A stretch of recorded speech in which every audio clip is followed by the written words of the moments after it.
Hola amigos, tripulantes de nuestra querida, contaminada y única nave espacial.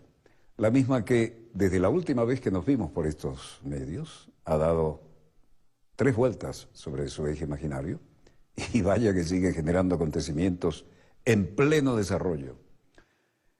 Tanto así que en nuestros análisis ya parecía un lugar común hablar de Turquía como la cuña oriental del ámbito de la Organización del Tratado del Atlántico Norte, y con esta fluidez extraña que definitivamente es una maquiavélica maniobra para cambiarle el mapa al Medio Oriente, veremos hasta qué punto Turquía es el portaaviones, o por lo menos la punta de lanza, ¿no?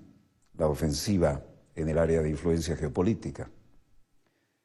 Sobre este particular, hemos dicho hasta el cansancio, alguien está tratando de cambiar el mapa geopolítico del Medio Oriente, y por supuesto que lo están haciendo.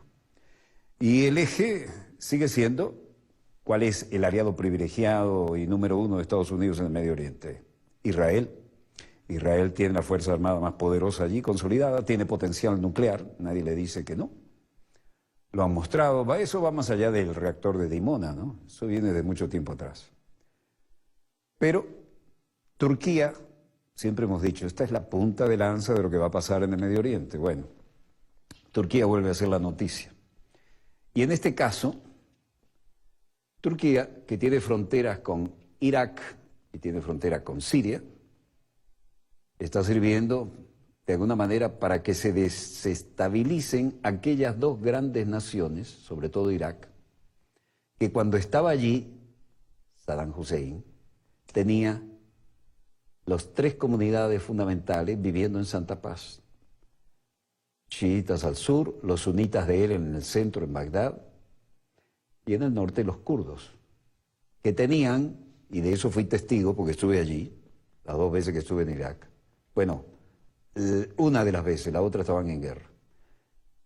Los kurdos aquí tenían tal autonomía que Saddam Hussein les había permitido que hablaran su propio idioma, que tuvieran su propio parlamento, deliberaban como si fueran una pequeña república independiente, sus propios medios de comunicación en su idioma y sus propias escuelas en su idioma y de acuerdo a sus tradiciones. ¿Quién pateó el tablero para que todo esto se fuera al diablo? Bueno, los que siguen las iniciativas del diablo, evidentemente. Y Siria, otro país de un envidiable estatus económico y de cultura, lo han destrozado. Pero el actual mandatario, que era un hombre que vivía muy cómodamente como médico especialista en Londres, tuvo que venir a ser heredero de la tradición de su padre, que era un valiente piloto de caza, un piloto de combate. Todo esto, junto con lo que han intentado hacer con Líbano tantas veces, especialmente Ariel Sharon, pero se empantanó feísimo, todo esto indica que definitivamente quieren cambiar el mapa del Medio Oriente. Eso es una maniobra descarada. Ahora, fíjense ustedes, vamos a decirlo una vez más, porque nos lo han pedido. Los grandes productores de petróleo que no tienen ya los yacimientos tan grandes como los tiene Venezuela, pero que son importantísimos, todos estos pequeños países con testas coronadas que tienen que pagar por la protección, hacen que por esta yugular de la energía mundial, el estrecho de Hormuz, pasen 42 a 45, a veces más, por ciento, casi la mitad del petróleo del mundo. Pero está la ruta larga, ¿no? El Mar de Arabia, bajar por el Índico, pasar por el famoso Cabo, cruzar hacia el Atlántico, llegar hacia el Atlántico Medio, después ir al Atlántico Norte, meterse por el Caribe y llegar al mayor consumidor de energía del mundo, y esos son 40 a 45 días de navegación. Mientras que ahora nadie duda de que la principal reserva energética del planeta en materia de hidrocarburos está en la República Bolivariana de Venezuela, además de tener la mayor reserva gasífera del mundo, además de tener la mayor biodiversidad, una de las mayores biodiversidades del mundo, en este caso del continente, además de tener una de las mayores fuentes, en plural, de agua. Y como va el planeta, alguna guerra en el futuro podría hacerse por agua, ¿eh? No navegando, sino por la necesidad de tener algo más vital que el petróleo, que es agua, en un país y un planeta contaminado. No es de extrañarse entonces que cuando el comandante Hugo Rafael Chávez Frías dijo, aquí bases gringas, no. Le ofrecieron el oro y el moro. Y fui testigo de una conversación con algunos jerarcas del ámbito de Holanda, y las metieron ahí enfrente la base de F-16. Y por supuesto, los queridos hermanos de la República de Colombia se bajaron los pantalones 7 veces, los pantalones de la soberanía, digo, ¿no? Y aceptaron 7 bases gringas allí, las que nosotros jamás aceptamos por una cuestión de soberanía. No seríamos venezolanos, no seríamos herederos de la historia de Miranda y de Bolívar, entre otros. Pero resulta que aquellos 45 días se transforman aquí en 4 a 5 días para el mayor consumidor de energía del mundo, pero también es el mayor consumidor de drogas del mundo. Y el mayor productor de drogas del mundo es precisamente Colombia, el país que aceptó, cuando no, las 7 bases gringas. ¿Se va entendiendo la crudeza de la realpolitik? Rodear de bases a Venezuela es una manera de ver cómo en algún momento damos el zarpazo. Porque por ahora, y para siempre, seguimos siendo independientes y soberanos. Veamos los acontecimientos en pleno desarrollo y vámonos a otras latitudes. Ha habido mucho incidente últimamente, mucho terrorismo. Veamos las imágenes. Esto que estamos viendo corresponde a algunos eventos que han ocurrido en lo más reciente. Al menos 40 y... algunos dicen que 37 y rumbo a 40 muertos en la explosión en Ankara, Turquía. El presidente de Turquía, Recep Tayyip Erdogan, ha prometido una lucha implacable contra el terrorismo tras el ataque. Alguien le está cobrando ser la punta oriental de la OTAN y enviar tropas a donde no se le había perdido nada. El presidente de Turquía, Recep Tayyip Erdogan, ha prometido una lucha implacable contra el terrorismo después de este sangriento ataque en la capital. Nuestro pueblo puede estar tranquilo, la lucha contra el terrorismo va a ser exitosa porque los vamos a poner de rodillas, dijo a los medios locales. Bueno, este del domingo es el tercer atentado de este tipo en la capital de Turquía en los últimos meses. En febrero pasado, 28 personas murieron cuando un artefacto explosivo fue activado al paso de un convoy militar en el propio centro de Ankara. Sobre estos últimos atentados, Erdogan dijo que los grupos terroristas estaban atacando a los civiles porque estaban perdiendo la batalla contra las fuerzas de seguridad turcas. Bueno, eso es relativo, ¿no? Porque la disuasión de las Fuerzas Armadas turcas, que son excelentes y enormes, no ha servido aquí. Cualquiera sea el caso, fuentes gubernamentales señalan que los rebeldes kurdos serían autores del ataque, aunque ningún grupo ha reclamado la autoría del hecho. Esto ha sido brutal. Turquía también se ha visto afectada por el grupo del Estado Islámico, que fue culpado por un ataque suicida que mató a más de un centenar de personas en el centro de Ankara el pasado mes de octubre.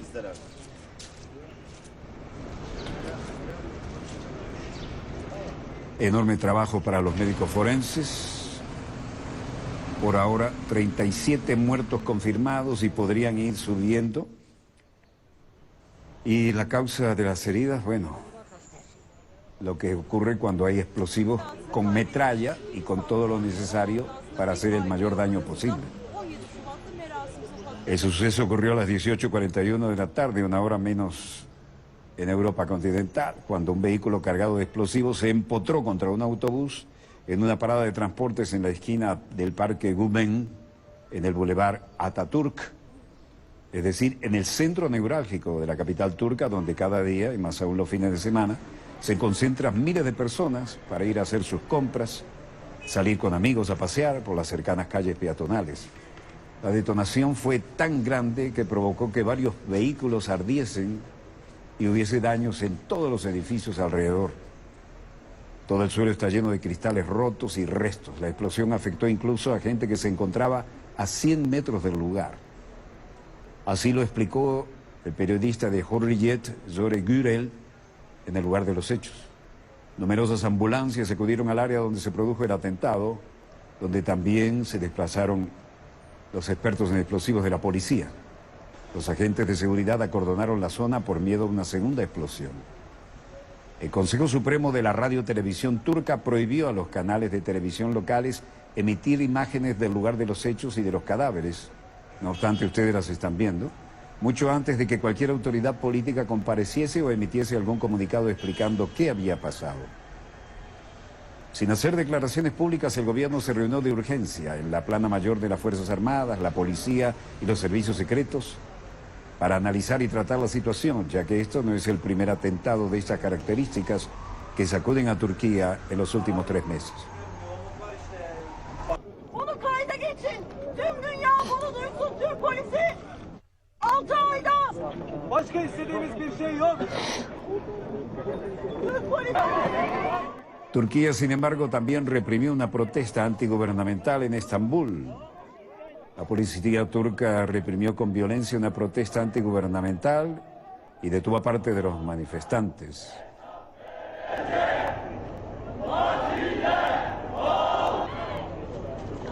La emblemática plaza de Taksim fue el escenario de protestas que tuvieron lugar el lunes para criticar al gobierno por no haber frustrado el atentado perpetrado el domingo en la capital turca, Ankara. Según los medios locales, la policía disparó gases lacrimógenos y balas de goma contra los manifestantes que estaban pacíficos, en actitud pacífica, y arrestó a varios de los mismos.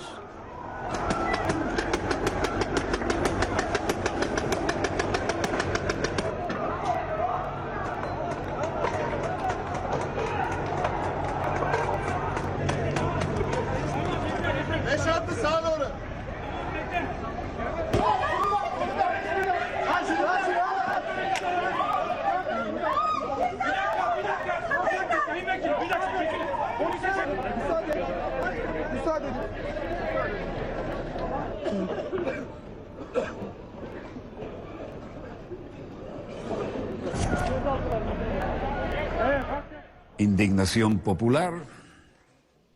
Ceremonial del funeral se celebró en la mezquita de Ankara, Karziyak. Los funcionarios de seguridad dicen que uno de los 2 presuntos autores era una mujer, miembro del Partido de los Trabajadores del Kurdistán, el PKK. Los kurdos se cobran las que les hacen. Se han obtenido pruebas de que uno de los atacantes era una mujer, miembro del PKK, que se unió al grupo radical en 2013.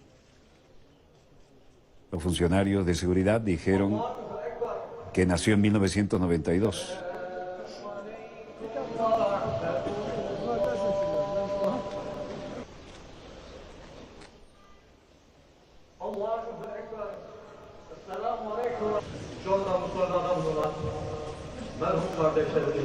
Luego, fuentes policiales dijeron que pueden haber sido 2 atacantes, un hombre y una mujer.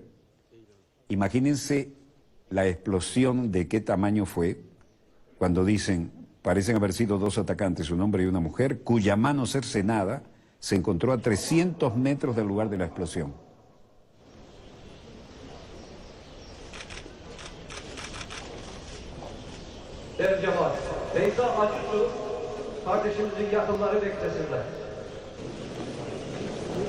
Girmeseniz olmaz değil mi?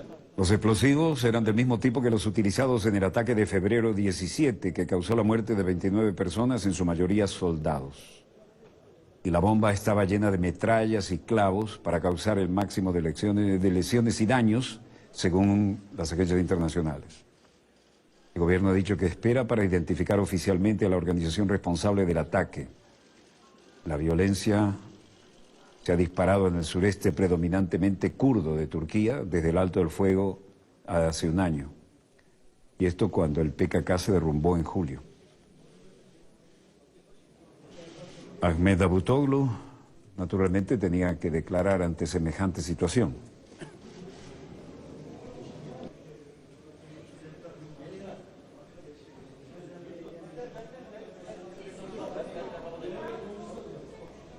Ki dediğim gibi 11 gözaltı var. Bütün network'u çıkartıldı. İlginç bazı bağlantılar da bu anlamda var. 11 personas fueron detenidas, toda su red está expuesta, hay conexiones interesantes en este sentido, hay resultados muy graves y casi seguro apuntan que la organización terrorista separatista PKK, pero por supuesto eso se dará a conocer después de que la investigación esté completa.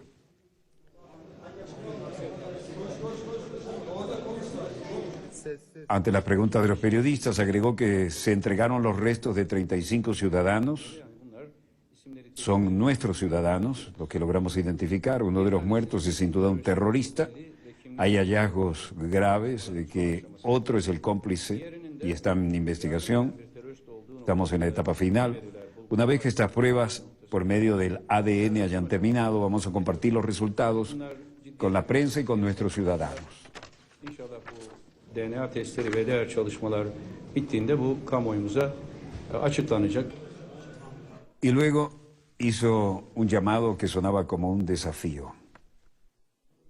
Bu terör odaklarına ve arkasındaki sahiplerine Hago un llamado a las organizaciones terroristas y las fuerzas detrás de ellos. No se puede debilitar nuestra voluntad. Después de este brutal incidente, después que se estableció el nombre de la organización terrorista, nuestras Fuerzas Armadas llevaron a cabo una amplia operación en el norte de Irak. Nuestra lucha contra estas organizaciones terroristas continúa con determinación en las provincias del sudeste, Nuyazibin y Yokosuka. Davutoglu confirmó que había serios indicios de que el atentado de Ankara sea obra del PKK, el partido de los kurdos. Muy pronto, cuando hayan conclusiones con las pruebas de ADN, daremos todos los detalles. En Ankara hablaba también el presidente turco Tayyip Erdogan. No hay diferencia entre un terrorista que lleva un arma en la mano y los que explotan su título y su posición para poner a su disposición lo necesario para alcanzar sus objetivos. Podría ser lo mismo un académico, un legislador, el autor, un periodista o un ejecutivo de una ONG. Esto no cambia el hecho de que estas personas son terroristas. Bombayı patlatan, tetiği çeken terörist olabilir. La persona que aprieta el gatillo o explota una bomba es un terrorista, pero sus seguidores y cómplices que han hecho que esto fuera posible también deben definirse como terroristas. Por lo tanto, yo creo que hay que cambiar la definición de terrorismo en el Código Penal tan pronto como sea posible. Las personas que se encuentran atrapadas por las fuerzas de seguridad para apoyar a las organizaciones terroristas entrarán por la puerta principal de la Corte de Justicia y saldrán por la puerta trasera. No podemos tolerar esto. Bir kapısından girip diğerinden çıkıp gitmesi artık tahammül edebileceğimiz bir durum. Una mujer es sin duda uno de los atacantes suicidas. Esperamos que las pruebas de ADN determinen muy probablemente esta misma noche esto y se encuentra una coincidencia para afirmar su identidad. Un segundo hombre sospechoso aún no pudo ser identificado. Bir kişinin canlı bomba, bir kadının canlı bomba olduğu kesindir. Kimliği konusunda herhalde bu akşam gece saatlerine kadar kimliğiyle ilgili DNA testleri karşılıklı olarak kontrol edilerek yapılacak ve kesinleştirilecektir diye ümit ediyorum. El presidente turco coincidió con lo señalado y ciertamente las declaraciones se llevan de la indignación al dolor. Y Erdogan asegura que arrodillará a los terroristas tras el atentado en Ankara. Por su parte, el ministro de Salud turco Mehmet Mecinoğlu comunicó en rueda de prensa que 30 personas murieron en el lugar, 7 murieron en el hospital después de ser trasladados y al menos uno de los muertos se cree que es uno de los atacantes. Las autoridades sospechan que detrás del ataque está la venganza por el bombardeo de aviones turcos a objetivos en Irak del PKK, Partido de los Trabajadores del Kurdistán. 11 aviones de guerra llevaron a cabo ataques aéreos contra 18 objetivos, incluidos depósitos de municiones y refugios, según declararon las Fuerzas Armadas turcas. Por el momento, ningún grupo ha admitido ser el responsable del ataque en Ankara. Y ahora estamos en Cuba y recordamos tiempos pasados, símbolos de estos, tal vez no tan pasados. Secretario de Estado de Estados Unidos, John Kerry, vean esto, se iza la bandera de Cuba en la embajada en Washington.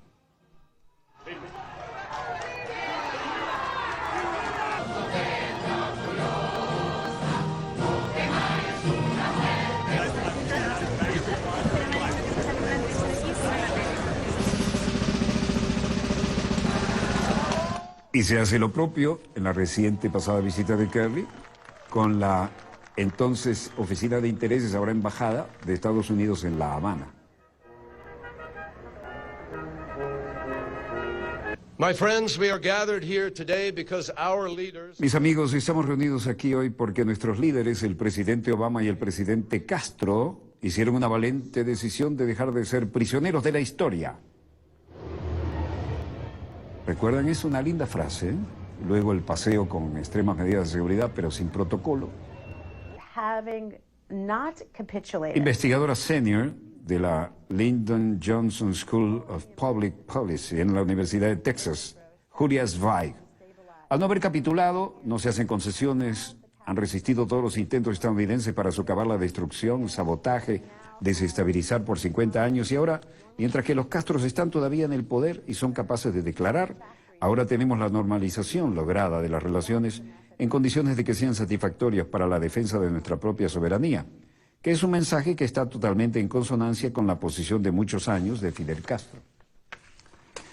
Y aquí dice, voy a estar en la primera línea para morir combatiendo en defensa de mi país, decían algunas declaraciones, y los tips también sirvieron para acercarse. En todo caso, todavía hay diferencias y se levantarán directamente. Los derechos humanos han sido mantenidos y respetados. Pero hay un poco de historia aquí, ¿eh? Estos son los tiempos en que los viejos presidentes de la época del imperio visitaron La Habana. Y esto tiene que ver con 1928, cuando Calvin Coolidge y el presidente de Cuba de entonces, Gerardo Machado, se reunieron en La Habana. Y luego el triunfo de la revolución, 8 de enero de 1958, y las tropas rebeldes derrotando a Fulgencio Batista y entrando en La Habana, tanques en manos de rebeldes en la calle. Los procesos de cambio de 1953, 1958.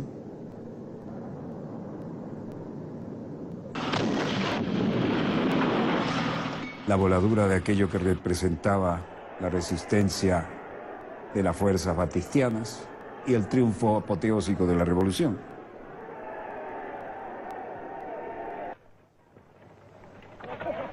Y luego aquel ejemplo de ir a cortar caña, ¿no? En esa época estaba vivo el Che Guevara. Y luego, por supuesto, los intentos de derrocar el gobierno creado después del triunfo de la revolución.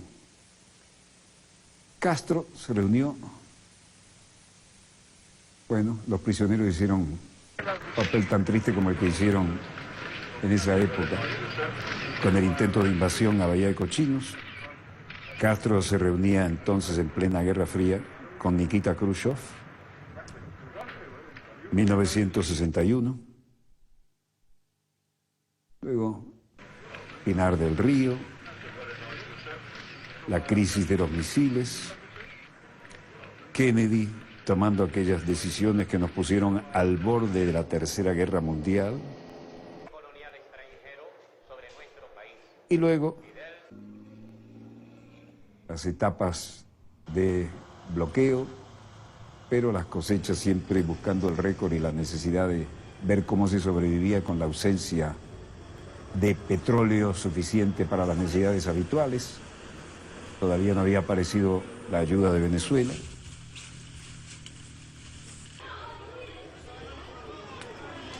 El periodo especial fue duro, y vaya que lo fue.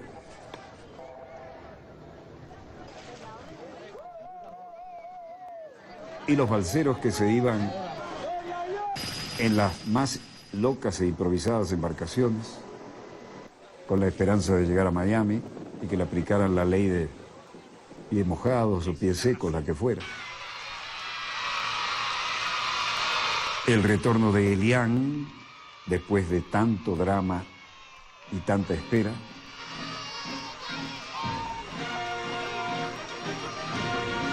Elian González y su padre, Juan Miguel, desembarcando del avión que los trajo. Padre e Y andando el tiempo, acercamientos que han hecho poco a poco la pequeña historia de los últimos años.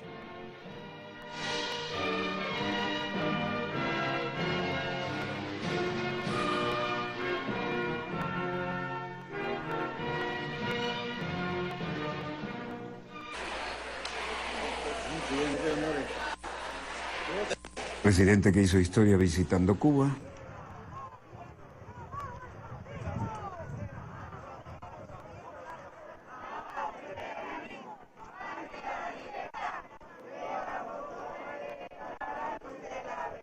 Estaré en la primera línea para morir combatiendo en defensa de mi patria. Tiempos en que el acercamiento vital con Venezuela se hizo imprescindible.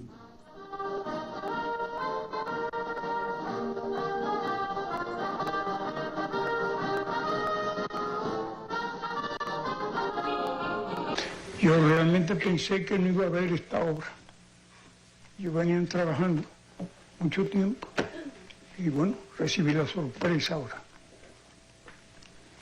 Yo después del día 7 me quedo sin trabajo. Ya después que hable en la Asamblea Nacional.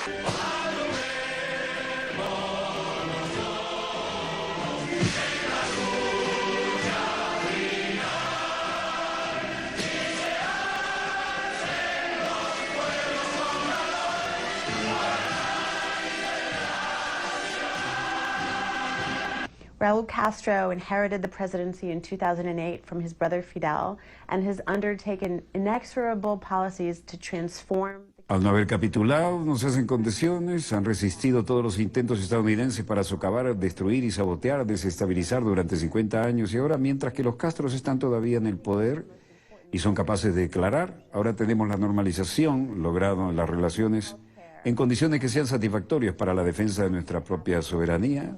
Es un mensaje que está totalmente en consonancia con la posición de muchos años de Fidel Castro. Lo decía Julia Zweig, de la Escuela de Asuntos Internacionales de la Universidad de Texas. Y entonces aparece el presidente Obama, que quiere de alguna manera hacer historia, y dice, hoy en día los Estados Unidos de América están cambiando su relación con el pueblo de Cuba y los cambios más significativos de nuestra política en más de 50 años. Vamos a terminar un enfoque anticuado que durante décadas no ha logrado hacer avanzar nuestros intereses. A grandes peligros, resultado de un diálogo al más alto nivel que incluyó una conversación telefónica que sostuve ayer con el presidente Barack Obama, se ha podido avanzar en la solución de algunos temas de interés para ambas naciones. Y luego Jeff Ratkin, portavoz del Departamento de Estado de los Estados Unidos, luego de muchas negociaciones, llegaba a declarar, estoy seguro que muchos han visto lo que hago referencia, pero solo para señalar que hemos emitido una declaración acerca de la rescisión de la designación de Cuba como Estado patrocinador del terrorismo. Llegaron a ese acuerdo, ahora Cuba ya no era patrocinador del terrorismo. Y en las cumbres de las Américas la solidaridad nunca faltó de los bien nacidos. Séptima Asamblea, todos los presidentes progresistas habidos y por haber. Algunos robándose el protagonismo ante las cámaras, otros tratando de enmendar lo que no habían hecho antes con sus conductas o con sus inconductas. Y esto fue algo que le arruinó la digestión a muchos.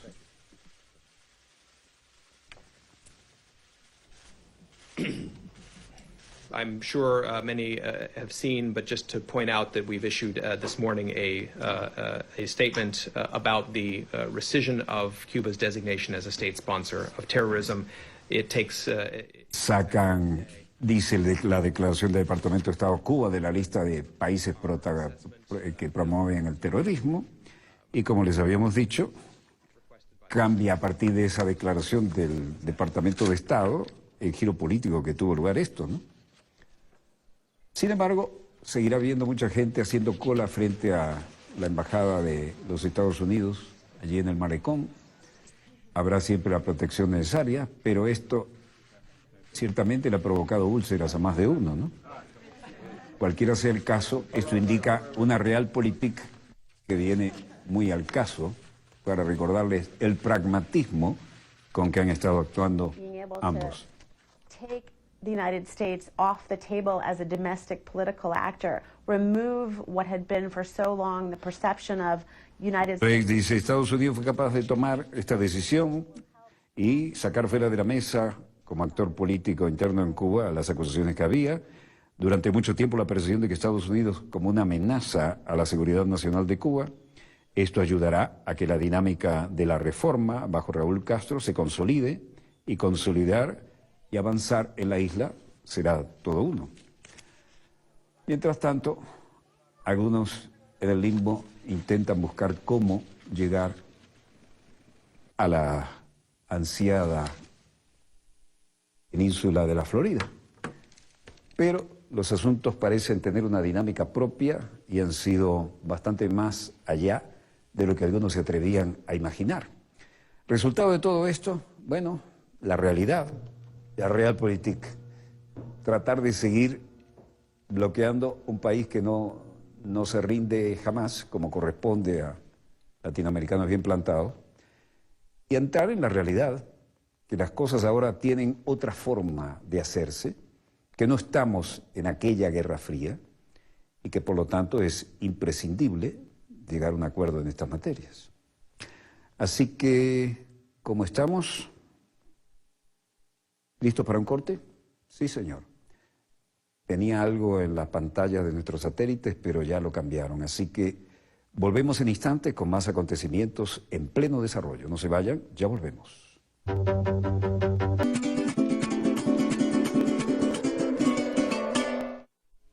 Volvemos con más acontecimientos en pleno desarrollo.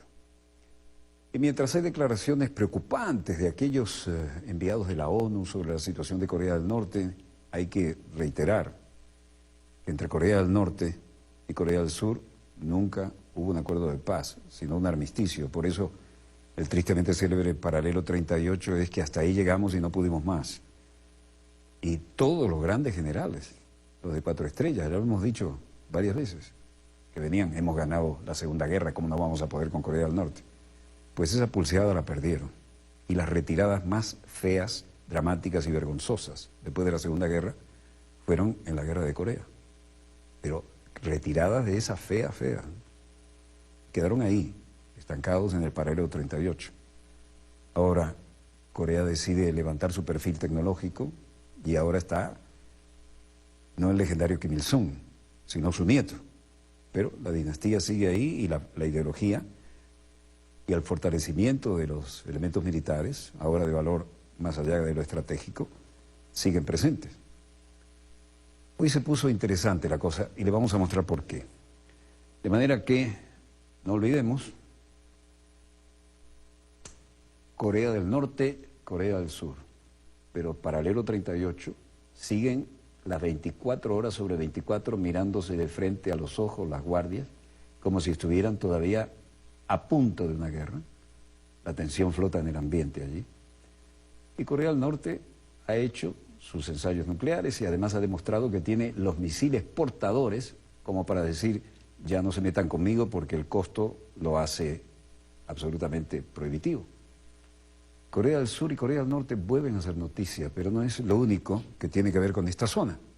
Sin embargo, la fluidez de los acontecimientos internacionales nos llevan a modificar la pauta para mostrarles esto, porque realmente está más que fluido esto. Estados Unidos además manda unidades de superficie misilísticas a mostrar músculo también, como para decir, no nos hemos olvidado de esto, ni de lo que nos costó en sangre y en alguna vergüenza.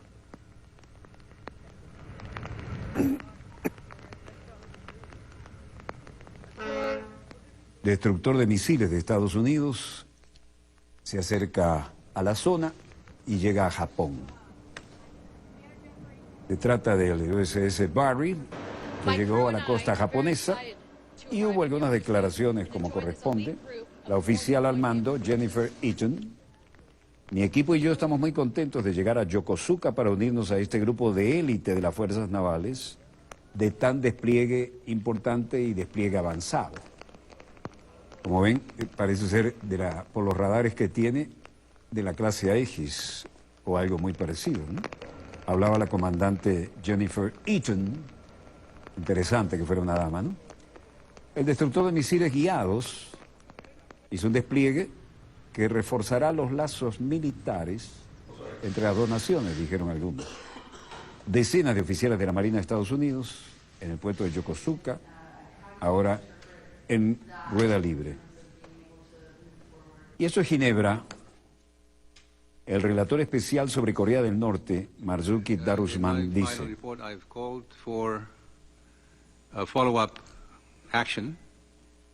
en mi informe final, que he llamado para una acción de seguimiento de la Comisión de Investigación que estableció los cargos contra Corea del Norte, y ahora es el momento de que la comunidad internacional siga adelante con el paso lógico. Se está llevando a cabo la rendición de cuentas del régimen y los máximos responsables de violaciones de los derechos humanos en el país. Next step, which is pursuing accountability of the regime and those most responsible for violations of human rights in the country. Ataques diplomáticos y la presencia de una unidad misilística de Estados Unidos recalientan un poco el tema de Corea, ¿no? We are closing in.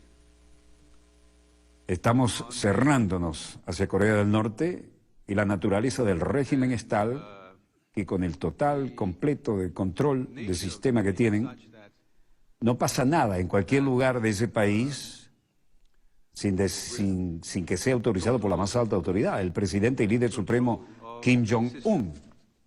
Nothing happens anywhere in that country without the say-so of the highest supreme leader, chairman of that country, Mr. Kim Jong-un.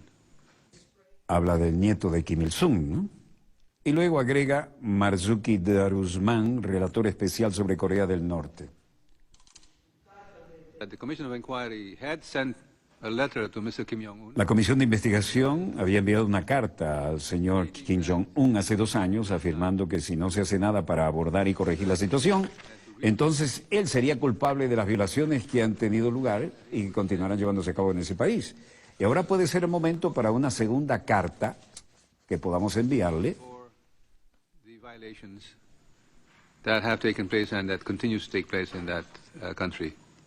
En suma, lo que dice el burócrata internacional dice que hay que procesar al líder norcoreano por violaciones a los derechos humanos. El Consejo de Derechos Humanos de la ONU dijo que reitera la petición a la comunidad internacional para avanzar en ese sentido. Estamos en Moscú, la residencia protocolar de la Cancillería, y estas son visitas de alto nivel, ¿no? Sergei Lavrov recibiendo a alto dignatario. Rusia y China hablan a Corea del Norte para que retorne a las conversaciones nucleares.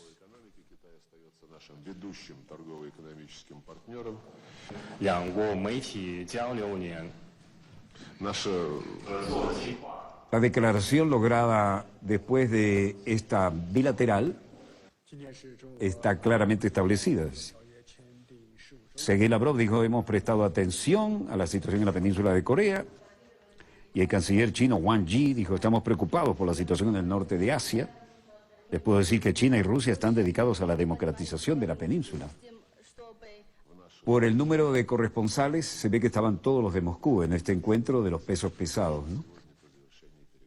Y en ese sentido, el canciller ruso Sergei Lavrov y el ministro de Relaciones Exteriores de China, Wang Yi, intensificaron la presión sobre Pyongyang después de sostener conversaciones en Moscú, un día después de que Corea del Norte desafió a las Naciones Unidas con el disparo de 2 misiles balísticos de corto alcance que fueron a dar al mar como estaba previsto. Después de semejantes encuentros y todo lo que está ocurriendo, todo el mundo estaba pendiente de lo que declararan tanto Lavrov como el representante chino Wang Yi.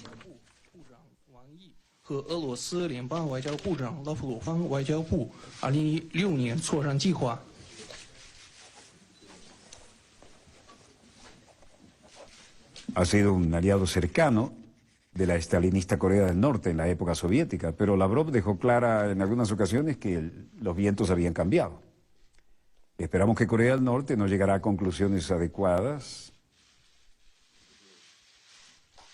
pero sí esperamos que podamos coincidir y vayamos a escuchar las demandas del Consejo de Seguridad de la ONU y finalmente volver a la mesa de negociaciones sobre la base de la declaración conjunta de los participantes en el proceso a 6 bandas desde septiembre 19 de 2005.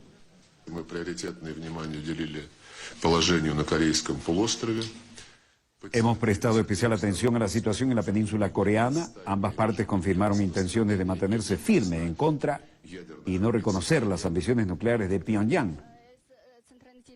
Y luego agregó: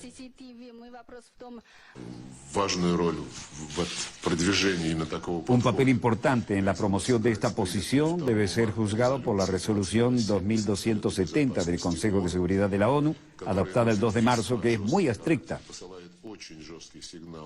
Se envía una señal muy difícil para Pyongyang, pero al mismo tiempo no da a nadie un cheque en blanco para aislar y estrangular a la República Popular Democrática de Corea del Norte, y dejamos la puerta abierta a la reanudación de las conversaciones.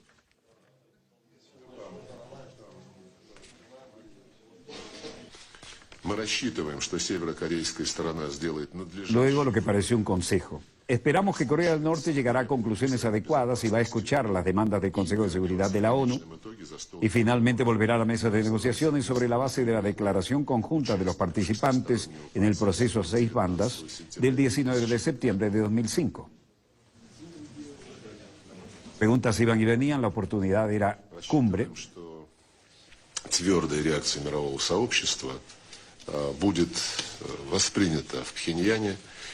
Esperamos que la firme reacción de la comunidad mundial sea vista por Pyongyang como una señal de que no debe haber más aventuras de este tipo en el futuro, y Pyongyang debe entender claramente que nadie va a ayudar a Corea del Norte si se llevan a cabo tales escapadas.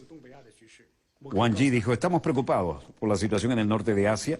Les puedo decir que China y Rusia están dedicados a la democratización de la península de Corea, que no reconocemos el estatus nuclear de Corea del Norte. Tanto China como Rusia están listas para aplicar plenamente la resolución del Consejo de Seguridad de la ONU, pero al mismo tiempo no vamos a cesar en los esfuerzos para renovar las conversaciones a 6 bandas.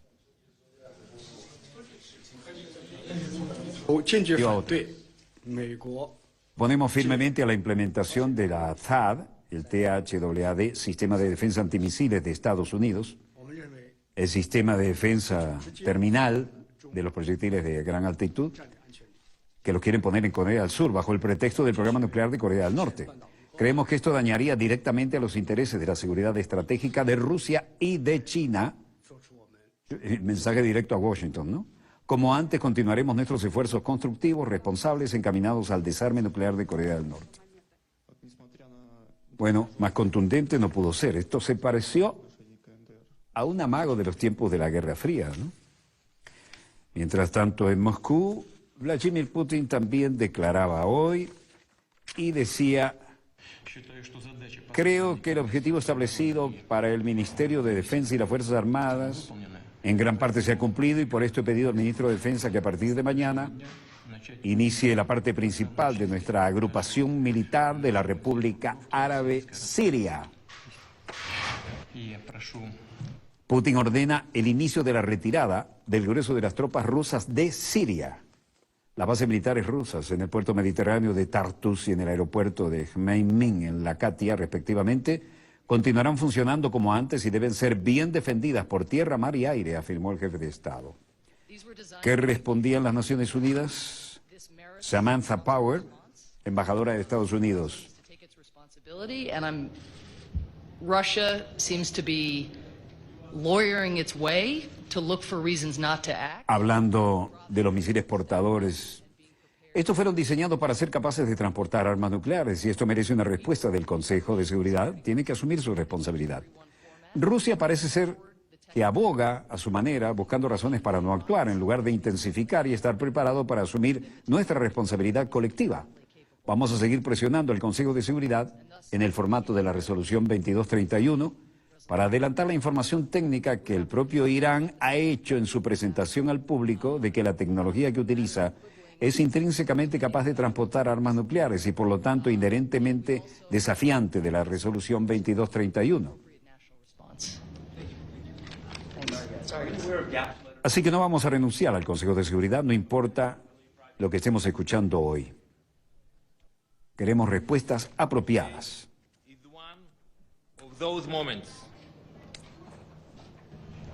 We cannot and we will not bury our heads in the sand and hope that the Ayatollahs act responsibly.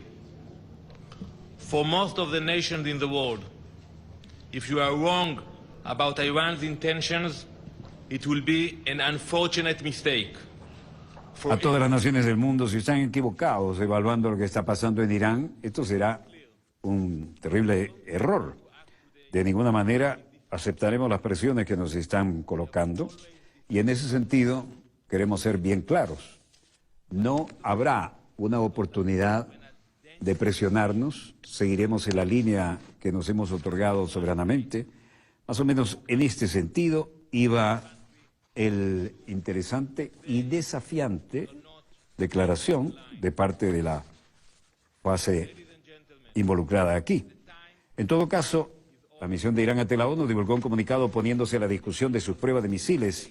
Añadió que las declaraciones de un comandante de que los misiles estaban diseñados para alcanzar a Israel era tan solo una respuesta de amenaza del Estado judío. La prueba de la semana pasada generaron preocupación internacional y llevaron a la reunión del Consejo. Washington ha dicho que no se violó el acuerdo nuclear, pero sí una parte de la resolución. La Casa Blanca dijo el lunes que no descartaría imponer más sanciones contra Teherán por este hecho. En Londres, mientras tanto, el alcalde Boris Johnson acusa al presidente Barack Obama de hipocresía. El alcalde de Londres, Boris Johnson, dijo: hay una ironía en la que Estados Unidos es un país que defiende su soberanía, su democracia, con más vigilancia que cualquier otro país, que se me ocurre, se niega a permitir que sus ciudadanos estén sujetos a cualquier otra jurisdicción internacional o lo que sea.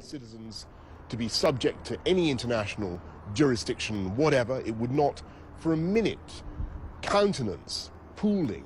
Y por un minuto podemos poner la soberanía nacional bajo esas consideraciones, de ninguna manera. Es curioso que al final de este camino, esto es todo lo que ofrezcan.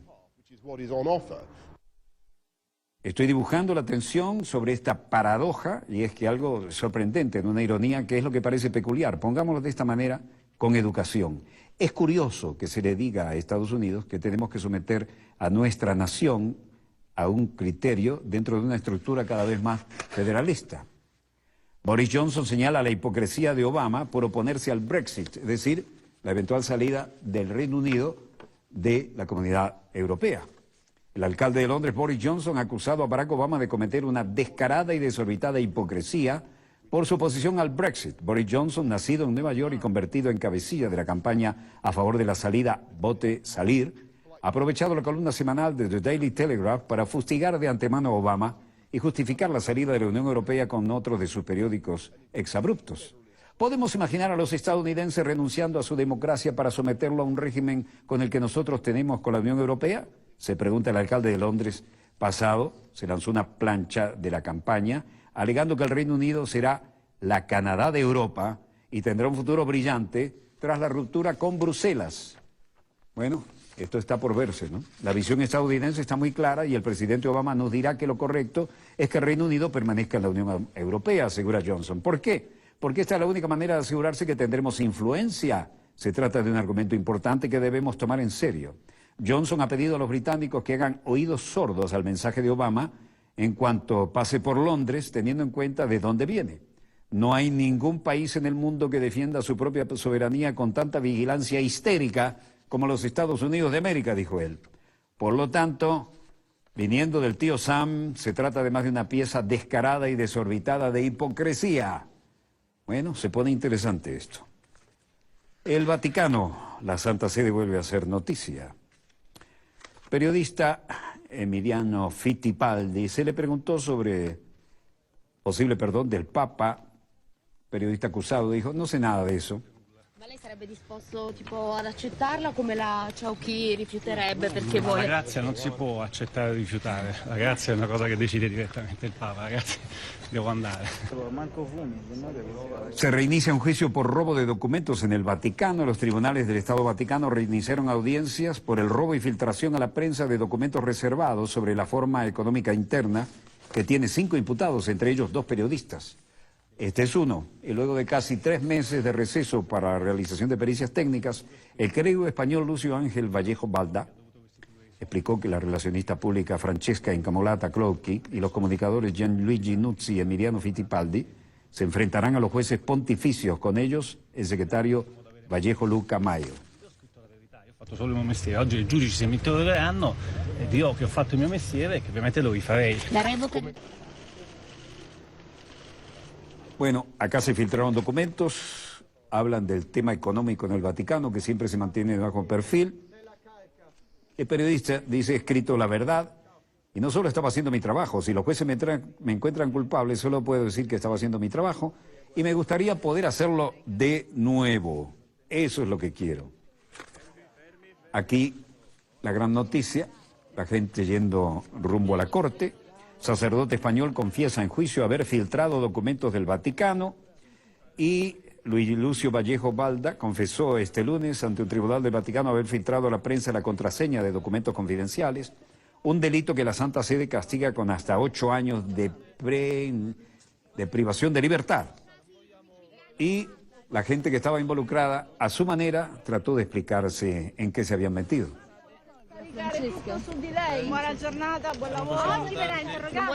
Sí, he proporcionado documentos a los periodistas. Les entregué una lista de 5 páginas con 87 contraseñas, reconoció al ser interrogado por los jueces en el Vatilix 2. El religioso escribió el clima de tensión y chantaje que vivía en 2013 y aseguró que atravesaba por una fuerte depresión por la que estaba siendo atendido por un psiquiatra. El proceso que juzga a 5 acusados, los estamos viendo aquí, por la fuga de documentos confidenciales de la Santa Sede, se reanudó hoy en el Vaticano con la comparecencia de casi todos los implicados. La audiencia pública del juicio en el que está siendo procesada periodistas italianos, el cura español, su secretario y una consultora en relaciones públicas por divulgar documentos privados sobre la malversación de fondos y los despilfarros de la economía en la Santa Sede, se inició a las 4 de la tarde en la sala del tribunal y duró cerca de 3 horas. Aquí se inicia el proceso.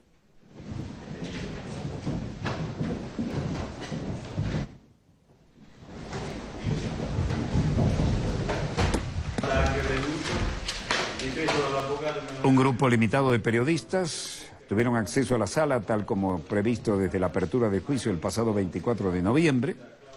Todos los acusados, entre ellos los 2 periodistas italianos, Gianluigi Nuzzi, quien no asistió a la audiencia, y Emiliano Fittipaldi, autores de sendos libros sobre la corrupción en la Curia Romana, basados en correos, grabaciones y documentos, se enfrentan a penas de cárcel de hasta 8 años bajo la draconiana legislación contra las fugas promulgada por el Vaticano en el año 2013. El Tribunal del Vaticano, que volvió a ordenar la semana pasada el encarcelamiento de Vallejo Balda en la sede de la Gendarmería Vaticana por haber violado la prohibición de comunicarse con el exterior, dedicó mucho tiempo a escuchar al religioso español.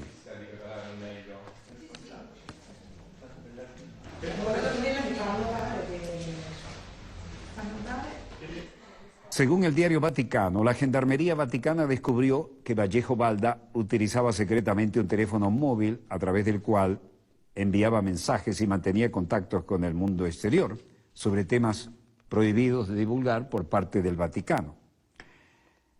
Y el prelado cercano al Opus Dei y a la consultoría italiana Francesca Ciucchi, junto con el colaborador de Vallejo, Nicola Maio, ha sido acusado de haber formado una asociación criminal. Bueno, la vieja discreción de la Santa Sede empieza a ser bastante permeable. Estos acontecimientos ya parecen un poquito repetitivos, pero si esto es para que se ventilen los ámbitos donde ya se hacía irrespirable la situación, bueno, enhorabuena, ¿no? Como se ve,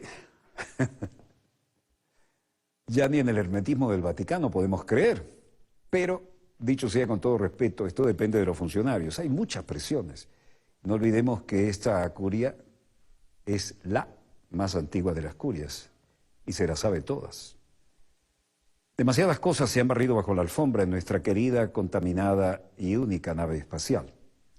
Pero de todas maneras volveremos mañana cuando ella haya dado otra vuelta sobre su eje imaginario y estemos aquí, Dios mediante, para contarles la pequeña gran historia de las próximas 24 horas. Desde el estudio 3 de Venezolana de Televisión, el canal pionero de la República Bolivariana de Venezuela, les habló Walter Martínez, productor y conductor de Dossier, el decano en todo el hemisferio occidental de información internacional vía satélite. Como productor y conductor del mismo, les digo muchas gracias por permitirnos estar allí con ustedes. Disponga usted de las cámaras, señor director.